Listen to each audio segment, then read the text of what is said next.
In the world of fiction, there are a lot of different ways to tell a story. You've got the novels, comics, games, animation.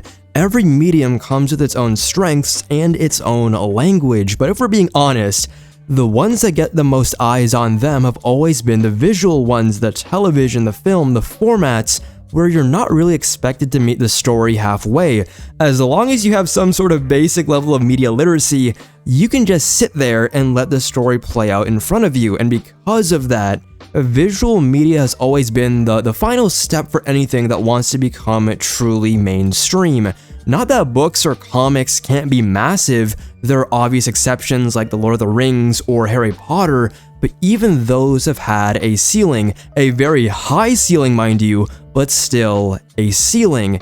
And once something starts getting close to that limit, that's usually when Hollywood steps in and goes, they see the cultural potential and more importantly, the financial potential and decides to give that little bit of the wee extra push, that little adrenaline boost into the arm, because the goal isn't just to be popular anymore, it is to become unavoidable in every conversation, in ads, in merchandise, everywhere you look. A multi-million, sometimes even $1 billion franchise that sits right in front of everyone, whether they like it or not. And the way you get there is through adaptation. Now, when it comes to adaptations, they're almost never one-to-one. Sometimes that is a creative decision, changing things because you think you can improve upon them. Other times, it's not even up to the creatives themselves, they're working within constraints. Runtime limits, studio notes, rating boards, all the invisible walls that come with making something for a wider audience. But every now and then when everything lines up, when there's enough time, enough care, and maybe even enough input from the original creator, you get something really special. An adaptation that just doesn't recreate the story, but refines it, a second draft that reaches more people and somehow comes out better on the other side. That is the ideal, but the reality is that most adaptations probably didn't need to happen, and when they do, they have to justify themselves because sometimes it's okay to leave things where it is. Not everything needs to be translated into something else, not everything needs to be expanded. I don't think personally we needed an Uncharted movie, I do not think we needed a Cuphead show, but if you're going to do it, then prove it. Show to me and everyone else why this version exists. Don't just sand it down for a wider audience and still end up with something worse. And the funny thing is, even bad adaptations can still be decent or even good pieces of media on their own. You can walk away thinking that wasn't terrible while also knowing it completely missed the point. You can think that it's even really good even though not everything is perfectly or well translated.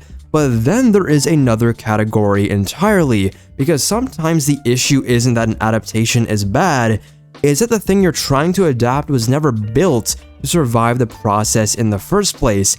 And that has been on my mind a lot recently, especially with everything surrounding The Punisher and the reaction to the One Last Kill special, the mix of backlash and defense. It's been interesting, I guess, to watch, but more than anything, it made me start thinking about something else. That some of these characters I really like might not ever get a proper adaptation. Not because studios don't understand them, but because adapting them properly would create a problem. A real one. What's up guys, it's Nate, and it's been a minute. Exam season has been doing a number on me, that's for sure, so prayers up to everyone finishing up right now. But getting back to it, when we talk about characters being unadaptable, there are usually two things you have to keep in mind. The first one is whether the idea itself is tied to the medium. Some stories are built in a way that just doesn't translate cleanly. Games like Portal, for example, where the entire experience, interaction, or something like Watchmen, which just isn't telling a story, it's using the structure of comics itself to say something about superheroes. That kind of thing can be adapted, sure, but you can lose something in translation unless you're very intentional about how you do it. And honestly, side tangent, that's where animation should be doing the heavy lifting, because if we were getting more projects on the level of X-Men 97, I genuinely think there'd be a lot more of these stories that would land in the way that they're supposed to, and a lot more of them would be direct or loose adaptations that work on a fundamental level. Instead, we keep getting live-action versions that are fundamentally the same idea, just flattened out a bit to fit the format. but most of the time, that isn't even the real issue. The real issue is content. It is what the character represents, what they do, what the story requires you to show, or at the very least, not shy away from. And whether a studio is actually willing to commit to that without pulling back at the last second, I don't know. That is where characters like the Punisher, I think, start to fall apart, because the MCU's version of Frank Castle is one of the clearest examples of being so close, yet somehow so far away. Jon Bernthal is great. He absolutely has the presence to pull it off, but the character itself always feels like it's being adjusted just enough to make him a bit more palatable.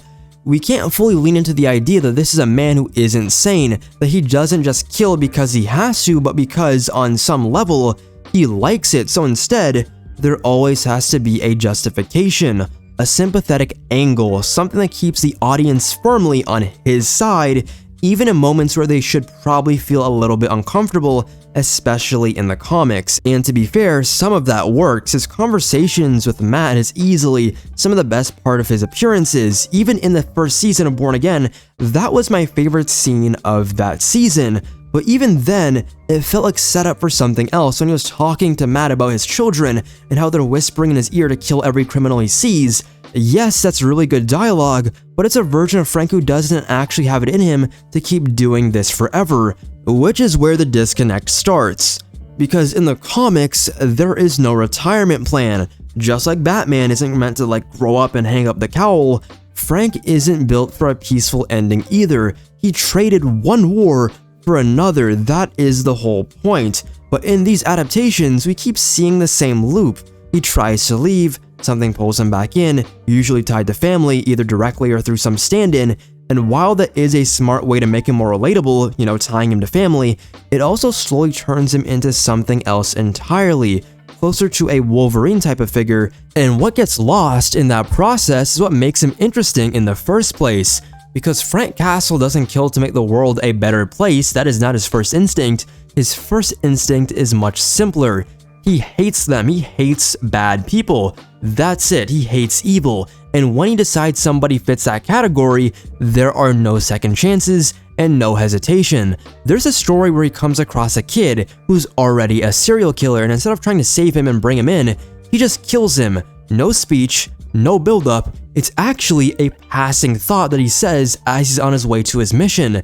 That makes it somehow worse. But at the same time, that's not all he is. This is someone who, before everything fell apart, was willing to carry that darkness quietly in him if it meant he could live a normal life with his family. His time in Vietnam didn't create something new, it revealed something that was already there, that he is actually very comfortable with the violence, and he hated that part of himself enough to keep it buried. That tension became the man he could have been, and the man he became. He was very idealistic, or a little bit idealistic back in the day when he was fighting the war. He had a very insane, crazy smile on his face and very grotesque and creative ways of killing his enemies in the Vietnam War. But that was really just a devil on his shoulder. In fact, I would say in the war itself, he looked like he was a hellspawn, but he still, of course, had some morals. He realized that what America is doing is wrong, that they're hurting people, that his existence, him being deployed down there with his people, has led to a lot more problems than he was willing to admit at first. That the promises that America had to the Vietnamese was completely broken the moment that he stepped foot in the country. That is interesting. That is where the character really lives, the tension behind the eyes. And that's the version that's the hardest to adapt, because he loses all of that once his family dies. That part of humanity is now gone. That is hard, because once you fully commit to it, you're not really making a traditional superhero story anymore. You're making something a lot less comfortable and desirable. And once you cross that line, it becomes a lot harder to sell.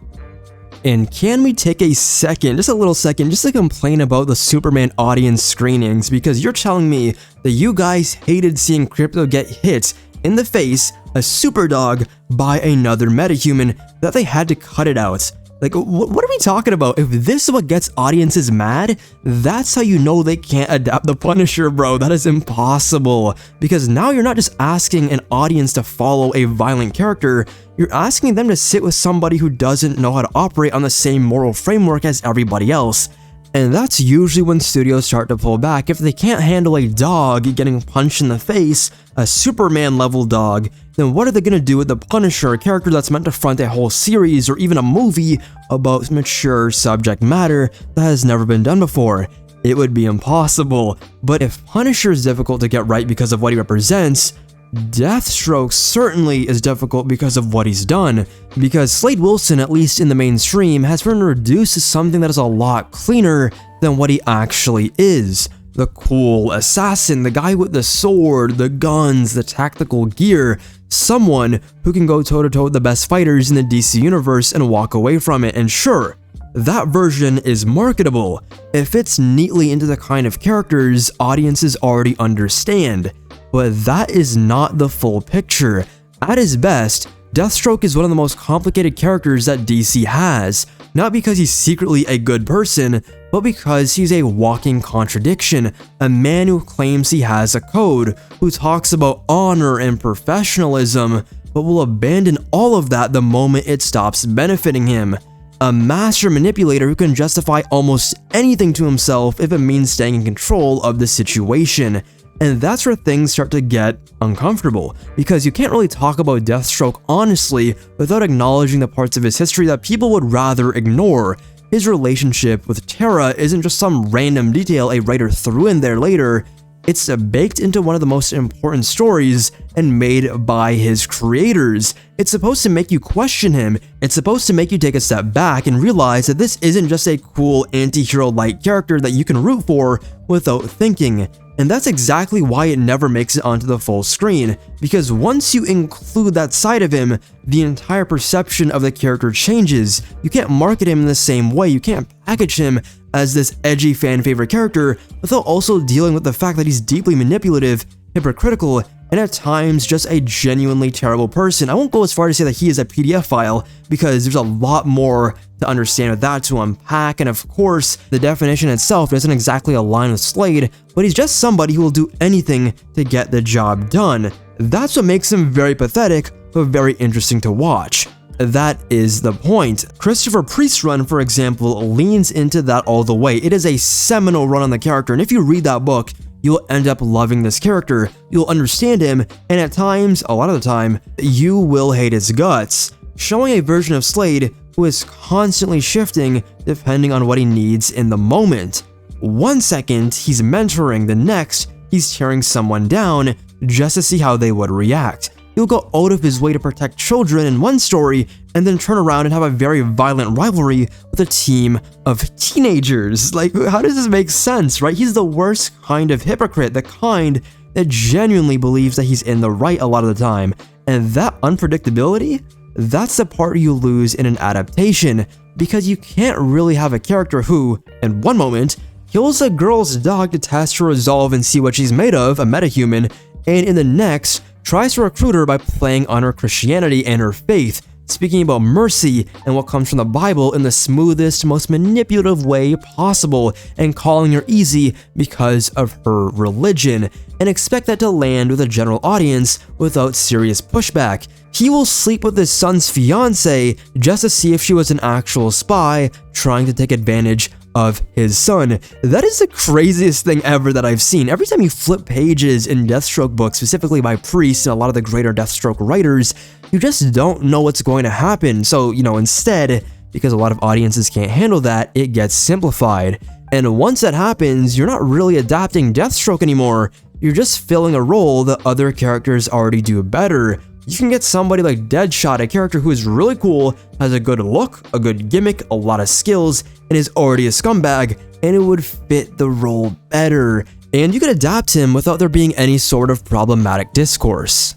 That same problem shows up in a completely different way when you look at somebody like Venom, because Venom isn't unadaptable in the same way as Punisher or Deathstroke, but he sits in this weird middle ground where every version gets something right and something else completely wrong. Part of the issue is that Venom doesn't have a single clean identity. In the comics, he starts off as a straight-up villain, a genuinely terrifying presence tied directly to Spider-Man, but over time he evolves into something else, a kind of anti-hero with a bizarre personality split between Eddie Brock and the symbiote itself. And that version, that one that's dangerous but also weirdly charismatic, is the one people fell in love with. The problem is, that version takes time. You need the build-up, you need Eddie as a person before the symbiote, you need his relationship with Peter, that obsession, that resentment. That's what gives Venom his edge, and films rarely have that patience. So what ends up happening is that you either rush the arc or you skip parts entirely. Spider-Man 3 tried to include him but didn't really give him space to breathe, and on top of that, he wasn't even a character the director wanted to use in the first place. But then the Sony films go in the opposite direction because they lean into the fun, chaotic side of Venom, which works on its own, but now he's disconnected completely from Spider-Man, and without that central relationship, something feels off. Because Venom, at its core, is someone who's supposed to be a reflection of Spider-Man, a twisted mirror, and when you remove that, you're left with something that still works as entertainment, but doesn't fully capture what made the character stick around for decades. Even the symbiote itself gets simplified. In the comics, it's not just a mindless monster, it's obsessive, almost emotional in a very strange way. But on screen, the nuance is hard to convey without it just coming across as a generic creature, so it gets reduced, made either goofier or more monstrous, depending on the version. And at that point, Venom, it's not that he can't be adapted, it's that every adaptation has to choose what version of him they want to sacrifice, which is a very different kind of problem, but a problem nonetheless. And then you have characters like John Constantine, who don't really fit the system at all, because unlike most DC heroes, Constantine isn't somebody who goes out of their way to save the day. He's not built like that. He's self-serving, manipulative, and constantly walking a line where he's helping people just enough to keep things from completely falling apart, but rarely because it's the right thing to do. He's a nominal hero at best, I'm pretty sure that's how you say it, and that's what makes him interesting, but also what makes him difficult to adapt. General audiences themselves are used to a certain type of protagonist. Even when they're flawed, there's usually a clear sense that they're trying to do good. Constantine doesn't always give you that. Half the time, it feels like he's just trying to survive whatever situations he's dragged himself into, and if you're close to him, you're basically cooked. Being his friend is less of a relationship and more of a countdown. At any moment, something supernatural could catch you tripping, slipping, you'll be caught lacking, because his entire existence is tied to things that are way bigger and way worse than him himself. He's cursed in almost every sense of the word, so when adaptations come around, they smooth that out. They turn him into somebody who's more of a traditional hero, somebody who actively seeks out threats and stops them, rather than somebody who gets pulled into chaos and barely manages to navigate his way through it, which makes him more accessible, but a lot less accurate. Constantine wasn't originally built for the same world as Batman or Superman. Technically, he was with them, but he comes from a more Vertigo-style landscape. The Vertigo imprint was more based on supernatural stuff, based on a lot more gritty, dark things that don't fit within that superhero archetype. He had people like Swamp Thing, the Sandman, of course the Endless Family, Lucifer, Shade the Changing Man, Animal Man, the Doom Patrol. All of those guys were a part of that mythology, a space that allowed for darker, stranger stories that didn't need to follow the same rules. Once you bring him fully into the main DC universe, especially into live action, you're already adjusting him just to make him fit. Then there's Lobo, who might actually be the closest thing to genuinely unadaptable, because with Lobo, it's not just one issue, it's everything at once. He's excessively violent, not in a stylized, you can cut away from this kind of way, but in a way that's meant to be over the top, uncomfortable, and sometimes just straight up ridiculous. The kind of violence that doesn't really translate unless you fully commit to it, which most studios will not do. And even beyond that, what is Lobo really? He's not a hero, he's barely an anti-hero, and the only real loyalty he has is to his contract, and for whatever reason, space dolphins. That's it. Everything else is negotiable. There have been toned down versions of him, like in animated shows, but those work because they're not trying to fully capture what the character is. They're just borrowing the aesthetic, the attitude, and the surface level traits that can fit into a more controlled environment.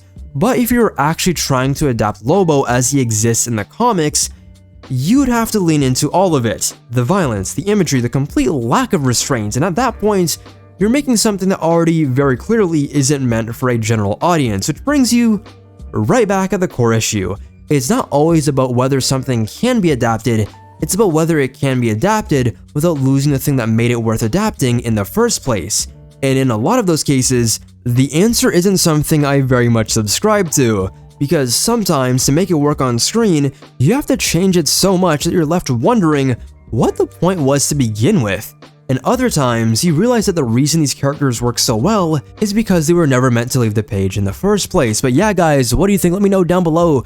Who are your favorite characters that will never get a proper adaptation, or is constantly getting done dirty that you don't have faith in companies adapting them properly? They might be easily adaptable once you have the right writers and the right directors in the room together, but at the moment, it doesn't seem like a possibility. Let me know down below. Remember to like, comment, and subscribe, and turn on post notifications so you know when a new video goes live. I'm trying to make more videos. I left you guys for such a long period of time. Exams, once again, are the bane of my existence and my happiness, but we're almost at the end there. We're gonna try to post more, and hopefully I see you there. But yeah, see you all later. Take care. Deuces. Peace.